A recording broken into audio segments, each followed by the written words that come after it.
Good damn morning, Americans. Jericho Green here with you once again. Now make sure you get to that link tree in the description box. Clickety-clack. I'm on Spotify. I'm on Rumble. I'm on BitChute. Okay? I'll be waiting there for you patiently. Now, I just want to do a quick video because I was watching Brandon Tatum's live stream last night. Shout out to B. Tatum, ABL, Oliver Matt, Craig Long, all-star team. They were missing one, though, last night. But anyway, I was watching that, and B. Tatum was showing the commercials, the recruitment commercials for, I think it was Korea or something, or China. It was an, I didn't hear what they said, but it was an Asian country, and then Russia, and then they showed the American one.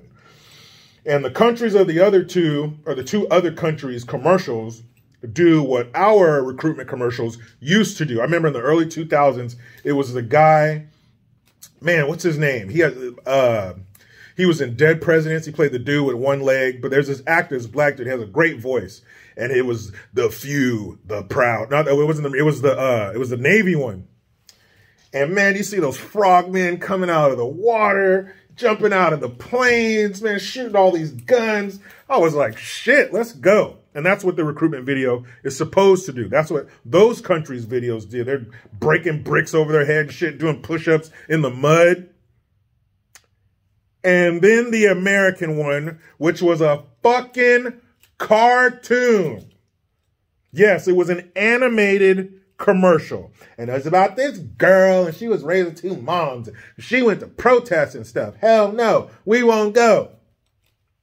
That's what you're putting up against these killers, these killing machines. Is some purple-haired idiot? That's who we're putting out there? What would happen if we sent their military to fight those countries? And by them, I mean those crazy leftist turds who are trying to turn our military into like a fun little party or something. What would happen if we sent their version of our military to fight those people? It would be over quick, fast, and in a damn hurry. And you better get your Rosetta Stone app out because you're going to have to learn how to speak Russian or Chinese or Korean. Because that's going to be the order of the day. What would happen if we sent their army? Well, first of all, we couldn't fly our planes too high. You know why? Because they want to have maternity flight suits. Remember that shit? So those ladies, pregnant ladies, can't be waddling into those F-22s, doing barrel rolls and shit, pulling G's. They're going to have the baby in the damn cockpit. So the planes couldn't go up that high. We could only go like as high as a commercial airliner. Couldn't go any higher than that. Couldn't do it for too long because, ooh, my feet. I gotta pee. How often do pregnant ladies pee? So they have to put a septic tank on our planes now so they can use the bathroom and fight? What's going to happen if we send these non-binary, inclusive, everybody loves me soldiers out there? You know what our Air Force is? You know what our Air Force is going to look like? Remember those old ass planes that had like the double wings? We're going to be flying those planes, and on the wings, they're going to be performers. They're going to be strapped on a harness, and they're going to have like bedazzled outfits and shit and unitards. And they're going to be doing dance routines. They're going to take their lighters and light the bombs away. What do you think is going to happen if we send that over there? These dudes are getting waterboarded for fun. Kicking each other in the stomach for fun. All this crazy shit. Low crawling under barbed wire. You know the stuff our military used to do. I posted, go look on my Instagram page right now, and I guarantee you, single drop of blood. From the United States Department of Defense. It's in the name, people. What does your department do? We do defense. Not the Department of fucking jazz hands. It's the Department of Defense.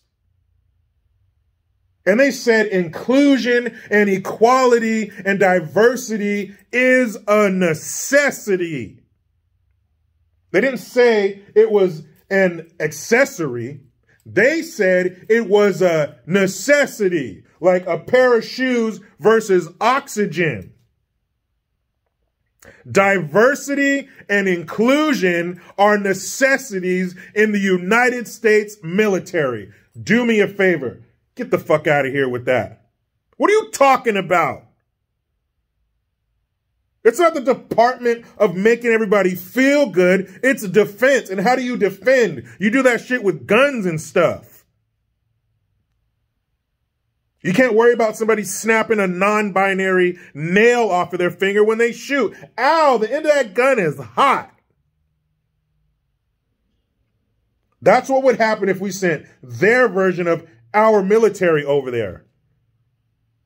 The war would be over in 20 minutes. Can you, and the most messed up part, it's not like this is outside influence. It's not like these Russian websites are sending this stuff out, or these North Korean or Chinese, computer companies are spamming us with all this stuff. This is what your military needs to be. This is what you need to focus on. If our enemies could write a better plan to attack us, they couldn't. Gun to their head right now. You come up with a better plan to destroy us than we have right now. They couldn't do it. The messed up part is it's from within. It's our own people. You can't sit up there with all the medals and ribbons on your chest and then talk about diversity. You know what it reminded me of? It reminded me of that scene in Finding Nemo.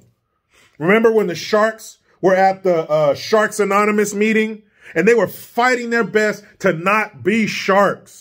They wouldn't eat the little fish that were hanging around with them. Fish are our friends. I think that's what they said. Fish are our friends. You can't be a shark up there talking about getting along with the fish. Shark eat fish. Reminds me of a quick story. I'm trying to tell you a story. So I had a couple friends actually who worked at the Monterey Bay Aquarium.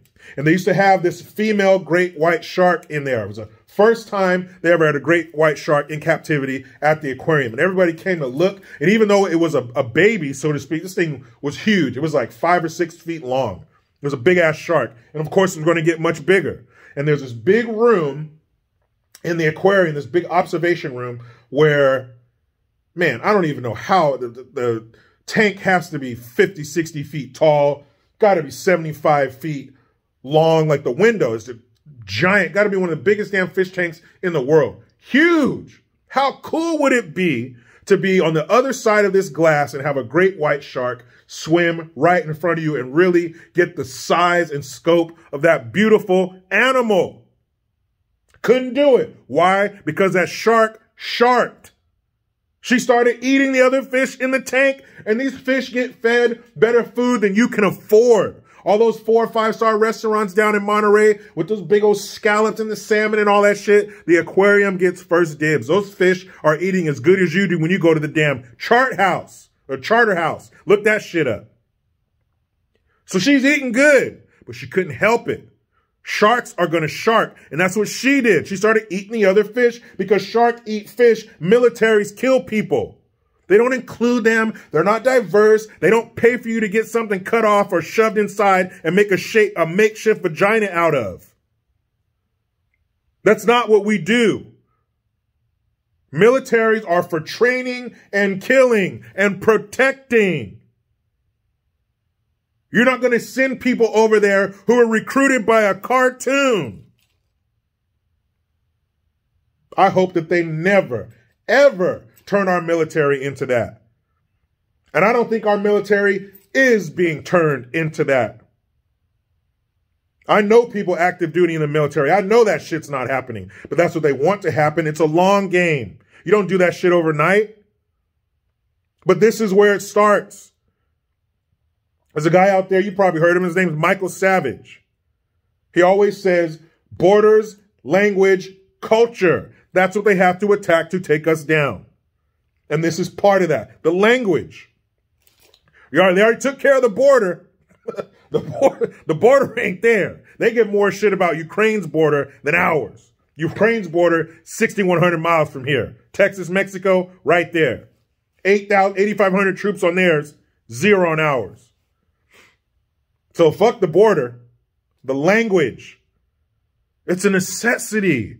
Diversity and inclusion is a necessity to defend your country. Where? Because when I was in boot camp, pushing the earth, doing more flutter kicks and 8-count bodybuilders, then I could imagine. They made up shit for us to do. We had something called airplane push-ups because we were in Great Mistakes, Illinois. We were near the Chicago O'Hare Airport. And when a plane would go over, you're in push-up position. When a plane goes over, you come up. And you hold it until the next plane comes. I don't know Chicago O'Hare's flight schedule. It could be a minute, 30 seconds, 5 minutes, 10 minutes. And when the next plane comes over, you go down. And you make your dog tags dance. When you're wearing your dog tags, your dog tag has to be going vertically, like this, barely touching the ground, not leaning, barely touching the ground. It's called making your dog tag dance. That's the kind of shit they were doing. They were teaching us ranking recognition, how to send signals on the ship, damage control, firefighting. Not once in there did they tell me about conclusion and diversity being a necessity. You want some inclusion? Come over here and include your ass in these push-ups. You want some diversity? Black, white, Mexican, Asian, all get your asses over here and push this earth. That's the only diversity and inclusion that is a necessity. But I don't think that's what they meant. Boy, oh boy. But guys, you know the world's a crazy place. Friends, we live in a world that is slipping away into constant uncertainty and danger. Imagine if something unthinkable happens tomorrow. Within hours, global supply chains can break down and never start up again. We've learned that lesson the hard way, and that means the smart thing to do is prepare for the worst, even if the peanut butter hasn't hit the fan yet. You should store emergency food to get you through whatever happens next. And we highly recommend My Patriot Supply, America's largest emergency preparedness company. Act now and save $50 off their popular 4-week emergency food kit, which contains an abundance of delicious food that provides over 2,000 calories per day. Everyone in your family should have at least one of these. Your shipment will arrive quickly in unmarked boxes. So go to preparewithjericho.com, save $50 on each 4-week food kit that you purchase. That's preparewithjericho.com to avoid being a victim and to survive the coming uncertainty. Preparewithjericho.com. You know what I'm about to do. Go in here with my beautiful wife and kids. But you know how it goes. I try to be done with the left, but they just won't let me. Please subscribe. Hit that notification bell because every time it rings, a piece of shit lefty cries. Utilize the Linktree link. Get your ass over to JerichoGreen.net. I am Jericho Green. Man, I'm out.